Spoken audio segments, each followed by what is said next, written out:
ஐஎஃப்எஸ்ங்க ties and update. So கொஞ்ச நேரத்துக்கு முன்னாடி the greatest of all time டீம்ஸ்லேருந்து ஐஎம்எஸ்க்கான ஒரு அஃபிஷியல் அப்டேட் கொடுக்க வச்சிருக்காங்க. The greatest of all time படத்தை பொறுத்தவரைக்கும் இந்த ஒரு படம் ஐஎம்எஸ் ரிலீஸ் ஆக போகுது அப்படிங்கிறது ஓவர்சீஸ் டிஸ்ட்ரிபியூட்டர் அஃபிஷியல் அனௌன்ஸ்மெண்ட் பண்ணிட்டாங்க.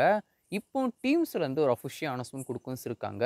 இந்த ஒரு புது போஸ்டருமா போஸ்டர் பார்க்குற மாதிரி சூப்பராக இருக்கு. கோ டீம் பொறுத்த வரைக்கும் first look, second look, third look அப்படி சொல்லிட்டு 3 போஸ்டர் ரிலீஸும் பண்ணியிருந்தாங்க. அதுக்கப்புறமா இந்த ஒரு படத்துக்கான first single, second single, third single அப்படி சொல்லிட்டு சாங்க்கான போஸ்டர் ரிலீஸும் பண்ணியிருந்தாங்க. அதை தவிர்த்து எந்த விதமான போஸ்டருமே டீம்ஸ் ரிலீஸும் பண்ணல. ஸோ ரொம்ப நாட்களுக்கு அப்புறமா படத்துலேருந்து ஒரு போஸ்டர் ரிலீஸும் பண்ணியிருக்காங்க. சாங்க்கான போஸ்டர் நம்ம வந்து கணக்குல வந்து எடுத்துக்க வந்து முடியாது. அது ஃபுல்லாக செட்டுக்குள்ள ஷூட் வந்து பண்ணுறாங்க அப்படிங்கும்போது அது நம்ம கணக்குல வந்து எடுத்துக்க முடியாது. பட் இந்த மாதிரி first look, second look, third look இப்போ வந்திருக்கு இந்த ஒரு ஐமேக்ஸ் போஸ்டர்லாம் பொறுத்த வரைக்கும் நம்மளுக்கு வந்து படத்தோட கண்டென்ட்டை கொஞ்சம் காமிக்கிற மாதிரி இருக்கும். சாங் போஸ்டருங்கும் போது ஜஸ்ட் சாங்க்கான சுச்சுவேஷன்லேருந்து அந்த ஒரு ஸ்டில்ஸாக எடுக்க வச்சிருப்பாங்க. செட்டுக்குள்ளே ஷூட் வந்து பண்ணியிருப்பாங்க. பட் இந்த போஸ்டர்லாம் பார்க்கும்போது ஓகே படத்தில் என்ன இருக்குது அப்படிங்கிற ஒரு பேசிக்கான ஐடியாஸ் இந்த போஸ்டர்லாம் பார்க்கும்போது தெரியும் செய்யும். இந்த ஒரு ஐமேக்ஸ் போஸ்டர் கூட பாருங்களேன், 2 தளபதி வச்சு காமிக்க வச்சிருக்காங்க. ஸோ நீங்கள் சொல்லலாம் 2 பேருமே ஒரே ஆள் தான் அப்படி சொல்லிட்டு. பட் வந்து 2 தளபதியுமே வேறு வேறு தான். மேலே நம்ம பார்க்குற ஒரு தளபதி வந்து பார்த்தீங்கன்னா, நம்ம வந்து கிளிம்ஸ்லேயே பார்க்க வச்சிருப்போம். முக்கியமாக தேர்ட் லுக்கில் பார்த்த அந்த ஒரு மிலிட்ரி தளபதி வச்சு தான் மேலே வந்து காமிக்க வச்சிருக்காங்க. ஒரு கயிறை பிடிக்க போகிற மாதிரி நமக்கு காமிக்க வச்சிருக்காங்க. அண்ட் வந்து இன்னொரு தளபதி கீழே வந்து காமிக்கிறாங்க இல்லையா, மேலே பார்த்துருக்குற மாதிரி.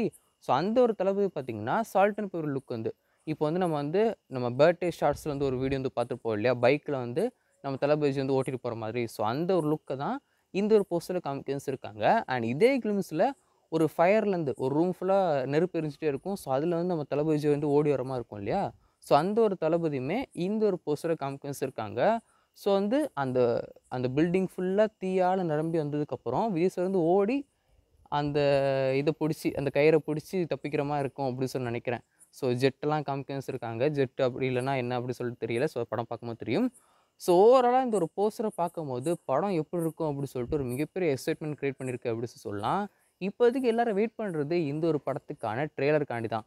ட்ரெய்லரை பொறுத்த வரைக்கும் ஆகஸ்ட் 15 ரிலீஸ் பண்ணுவாங்க அப்படின்னு சொல்லிட்டு ஆல்மோஸ்ட் கன்ஃபார்ம் ஆயிடுச்சு. இன்கேஸ் அதை தாண்டிச்சுன்னா கூட ஆகஸ்ட் 19 கண்டிப்பாக ரிலீஸும் பண்ணிடுவாங்க சரிங்களா. அதை தாண்டி போகிறதுக்கு சான்ஸ் வந்து கிடையாது. ட்ரெய்லருக்கான ஒர்க்கிங் வந்து போயிட்டுருக்கு. ஆல்மோஸ்ட் முடிக்கிற கட்டத்தில் இருக்கும் செய்கிறாங்க. முடிச்சதுக்கப்புறமா இந்த ஒரு படத்துக்கான ட்ரெய்லருக்கான சென்சாருக்கான அனுப்பவும் இருப்பாங்க. ஸோ அந்த மாதிரி ஃபுல் அண்ட் ஃபுல் டீம் அதுக்கான ஒர்க் வந்து பண்ண வந்து ஆரம்பிச்சிட்டாங்க.